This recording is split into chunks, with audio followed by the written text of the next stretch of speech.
ونيجي لأحلى يوم حصل بقى بعد كده، وهو يوم سبت النور وحد القيامة.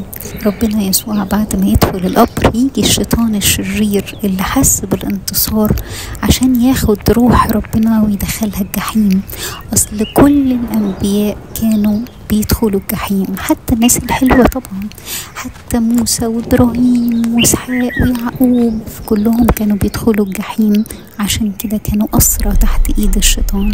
جه الشيطان اللعين ياخد روح ربنا يسوع، وقف قدامه منتصر وقال له عندك قد انقصت شوكة الموت، أين غلبتك؟ ملكش سلطان. نزل ربنا يسوع بنفسه للجحيم يحرر أسر الرجاء، قام من القبر منتصر، وبدأ يوم القيامة، اليوم اللي بدأ ومنتهيش بعد قيامة رب المجد يسوع المسيح. كلنا نلنا الفداء بدمه وبقيامته. بس يلا بينا نفرح بأفراح القيامة، يلا بينا نبتدي بداية جديدة، يلا بينا نفرح مع ربنا يسوع اللي قام منتصر وقومنا معاه. اوعوا تفتكروا ان احنا تاني لإبليس سلطان علينا. لو احنا اللي ما رحنا لوش برجلينا ما يقدرش علينا.